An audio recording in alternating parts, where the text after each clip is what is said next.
In today's episode of the Pathmark Presents podcast, I'm with Trenton Romp, and he's the director of marketing at Clozd. And they are looking at a very interesting topic, win-loss analysis. And for many of you who might be wrapping their head around the concept, this is going to be the right episode. So we're going to be learning with Trenton what Clozd is doing, and also how they're serving their clients. So welcome to the show.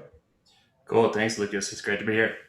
No worries, you bet. So maybe give me a bit of an intro and the listeners an insight into what Clozd is all about. Maybe a 360 overview to just get started. Yeah, you bet. So Clozd is the industry-leading win-loss analysis provider. And essentially, a lot of people, when we think win-loss analysis, they think like, I'm going to dive into a CRM, pull out a bunch of pick list reasons why my company's winning and losing deals. We're a lot more comprehensive than that. So we have buyer interview programs, buyer survey programs, sales survey programs, and we aggregate all of that data, the reasons a company is winning and losing, into our platform called the Clozd platform. Mm-hmm. And then companies can log in to that platform and see the reasons they're winning and losing deals. And within those reasons, they can dive deeper and actually see the interview transcripts from buyers saying, oh, these 5 reasons influenced my deal positively, or these 5 things influenced the deal negatively. And then they can make strategy towards correcting some of those things if they're losing and doubling down on the things that are helping them win. Gotcha. Okay. So it makes a whole lot of sense. So does that also work by sort of, Zoom calls are being recorded at the same time along that lines? Yeah, exactly. So our buyer interview programs, we have a team of really amazing consultants. They go and interview buyers on won and lost deals for our customers, and they record those Zoom calls and we transcribe it. And then we have the process for kind of annotating those calls, those transcriptions into these different themes that we call decision drivers. So they're the drivers that influence the deal on a won or loss deal. And then they can log into the platform and kind of go through deep analysis on these reasons, these decision drivers, after all of these interviews have been aggregated. Mm-hmm. And then that's also augmented with our buyer surveys and then the sales rep surveys as well. Gotcha. Okay. Makes a lot of first party data getting from all the individuals that are involved to bring the data together. Okay. Exactly. I see. Makes a whole lot of sense. So what I'm curious about, like, what are the types of companies that are leveraging a solution like this? Like, what is an ideal client look like? Like, what do you have to bring within your company that it actually makes sense leveraging a solution like that? Yeah, sure. So a lot of our customers are definitely B2B with a sales force. Obviously, we typically work with more enterprise level companies, partially because we're doing a high level service. We're interviewing every single buyer. These interviews are in-depth, probing question type interviews. Mm-hmm. So there's a lot of work that goes behind that. So it's, a little bit on maybe the pricier end in some people's mind. So your ACV has to be at a point where it makes sense to pay per interview, kind of a setup. So usually we're working with, some of the best enterprise B2B companies out there. If you think of, Salesforce or Marketo, ADP, I could go on and on, but companies like that are typically where our sweet spot is. We find a lot of success with tech, usually SaaS, and part of that is their CRM setups are so mature. It's a lot easier for them to kind of track win rate and think about these things, get lists of buyers. But we are seeing a big push now from manufacturing companies, healthcare companies, and people that aren't traditionally used to kind of a CRM with all their buyers and win rates, mm-hmm. and tracking some of these SaaS metrics that they're more used to. So we're kind of seeing, really like any larger B2B company with a sales force is starting to show an interest in what we do. Super interesting. You as a marketer, like, how do you think about somebody getting to know and thinking, getting started with Clozd? Because maybe first question, front loading to this, who would be sort of the individual within the companies? Is that like a sales lead? Is that a VP of sales typically, or is that even like coming from higher up in those enterprises? Like, sure. Yeah, and in most cases, it seems to be tasked to product marketers, at least in our experience here. Obviously, like sales leadership, C-level, product management, marketing, customer experience, all these teams find value in what we do, and they can find actionable strategies from the data that we provide them. Mm-hmm. But usually the conversation is like, man, we just lost this huge deal. And does anybody know why? And they'll go ask the sales rep immediately. And maybe it's the senior sales leader asking the sales rep, or it's somebody in product or somebody in marketing, like, why did we lose this deal? The sales rep has their idea. And then usually it's like a product marketer or marketing or somebody's like, we need to know these reasons. We need to know more. Like, why are we winning and losing these deals? And so typically stuff like that in marketing, where it's like this heavily research based, kind of more academic thought type thing, seems like that usually gets dumped on product marketers. So we have a lot of product marketers that come in and they're like, I've been tasked with running win loss analysis. Maybe they've been trying to do it in house. That's usually the person that comes in first, but we do have a good, sampling of like senior marketers, C-level VPs of sales, and then an interesting one is competitive intelligence. So some of these companies have specific departments called competitive intelligence, and their job is to just track what competitors are doing and if they're winning against them, how to win against them better. And a lot of times our programs get wrapped up inside of that. So it becomes part of the data set that a competitive intelligence professional would use to kind of build their strategies and the data that they use to help other teams with what they're doing. Interesting. When you were saying it, just like it was ringing a lot of bells. My own experience being in different product teams of large tech companies, Sure. everybody's always speaking about the marketing and sales connection, but the sales and product connection is very often Yeah. overlooked Right. quite heavily. Sure. So it's super interesting. Yeah. Okay, cool. So what role as a marketer? I'm curious now, like switching gears a little bit. I was just on the website, the prior to our call. I would be just curious, like, what role do you attribute to the website, like clozd.com, like with a Z for everybody who's listening in, so CLOZ.com, ZD.com. What role do you attribute to the website? Like, what is, how do you think about it, and where do you see it moving over time? Yeah. So, the website obviously is a place for us to collect information of people that are actually interested, that are trying to use our solution or get in touch with us right then. I mean, that's obvious number one. The Mhm. second thing for us is, and this is kind of maybe a different way that I look at marketing here, is other companies that have been at marketing has been so focused on lead gen. Like we need 100, we need 200, whatever it is, leads Mhm. this month. We got to do leads, leads, leads, right? Mhm. So they just talk so much about like our website has got to bring in as much traffic as possible because our conversion rate is 2% and we know we'll get this many leads. They don't totally care like what the lead quality is maybe, but they just want volume, right? Because they've got this lead number. We use our website in a different way. So we're really focused on like capturing the demand that's there, obviously. Mhm. So if people want win loss analysis or they're curious about it, we want them to use our website as a resource to learn more about it and obviously to get in touch with us. And then the second thing is I have a goal as the leader, leading the marketing of this company, that one of our top 5 reasons we win deals. So in our own win loss analysis data, I want brand strength and reputation to always be one of the top 5 reasons. So I want when my sales team or anybody gets on the call, I want people to know what we stand for, know what we're about, know that we're a thought leader in this space. So our website is more of a positioning element for that. So instead of like, a lot of other companies I've been at, their blog would just kind of throw out a ton of content to capture anybody in marketing. And it might be really high level fluff marketing stuff that the person writing doesn't even really know exactly what Mhm. they're talking about. They just kind of went and gathered a bunch of information from other articles and then put it together in a blog post. Mhm. So our blog especially is like really deep thought leadership win loss analysis pieces Mhm. to help people trust that we're the best at this and we're the industry Mhm. leader in it. So that's the role the website's playing right now.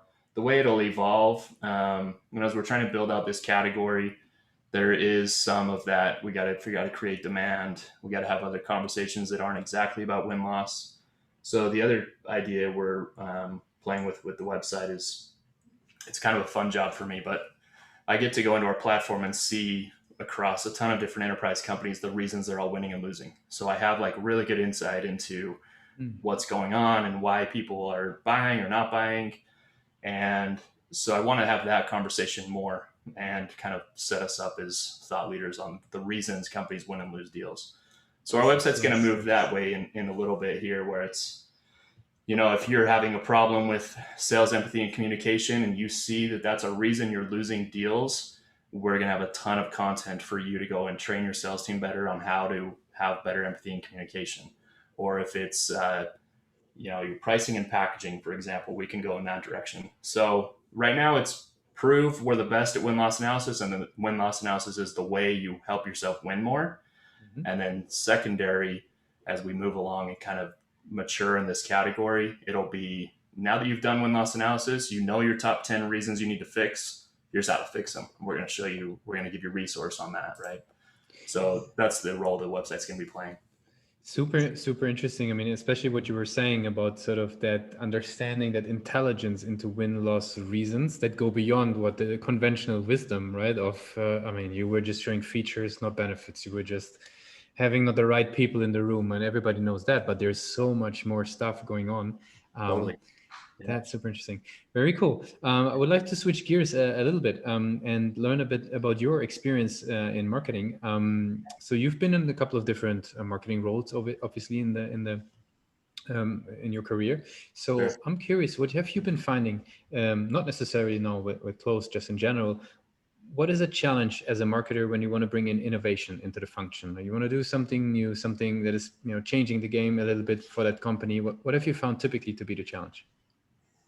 Um, yeah, that's an interesting one. I mean, it kind of depends on the org you're at and what the perspective or the idea of marketing is with people you're trying to get ideas approved from, right? Hmm. So if you're taking ideas and you're trying to get budget for something, and whoever you got to get budget approval from, thinks of marketing as a money waster or a place to just get as many leads as possible type of thing, like I was saying before, Hmm. it's going to be a little bit different, right? Like you have to approach that person different, and almost it's almost like you have to show the proof in the pudding before you even can concoct the whole idea, right? Yep, yep. So one thing that I've kind of learned over time, and especially here at Clozd, is a lot of marketers get so focused on that lead gen number that that's how they try to prove value, right? So they say, I've got this campaign idea, or this new innovative idea. Maybe they're like, some people wouldn't call this innovative, but some would. But like, let's try a podcast, for example, right? And a lot of Hmm. people be like, it's a waste of time, it's not going to work, all that kind of stuff. But instead of always approaching things as, I'm going to spend this much and we're going to get this many leads out of it, and we know this many leads turn into this much, a lot of marketers need to focus harder on building their brand strength and reputation in such a way that it actually helps your company win revenue, win deals, right? So if you have an innovative idea and you can show how it will establish your company's positioning to have that brand strength and reputation, that it'll actually influence deals, deal outcomes, and help you win. It almost doesn't matter, if I bring in 10 leads with this innovative idea, cool, it's not that many, but I guarantee every single sales call after we do this program is going to have an easier time closing the deal. So some thoughts there too are like, um, for example, a podcast, right? A lot of non-marketers would think, well, that's a stretch, it's a time waster, it's kind of, maybe they wouldn't call it innovative, but it's different, so maybe it would be innovative, right? And you're going to have an impossible time proving to somebody you're going to create leads from a podcast. For one, you can't even really get attribution out of it, so Hmm. how are you going to measure it? So you need to actually phrase the conversation differently. It's the podcast is setting it up so that people that listen to this, people that see this, immediately know our brand is the best at this thing. And then, yeah, maybe get a lead from it, but it's actually more important that you are closing deals from it, right? That people see your brand as this trusted authority on whatever you're trying to sell.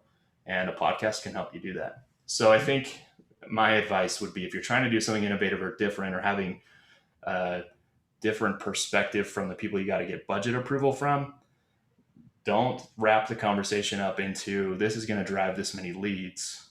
Wrap the conversation into this builds our brand strength and reputation in such a way that our deal outcomes improve, we win more deals, and it goes to the revenue conversation, right? So that would be my advice. It's a whole lot of sense.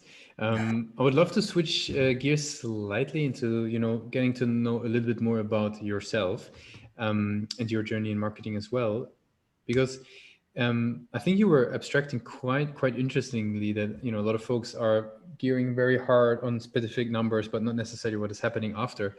Sure. Um, I'm curious, like, because that also obviously relates to how good you're educated in terms of, marketing and digital marketing and everything that's going on. So how do you keep educating yourself? Like, what is the places that you go to in terms of where you feel there's actually solid information that can help you, and how do you filter, where you wouldn't maybe just, pass?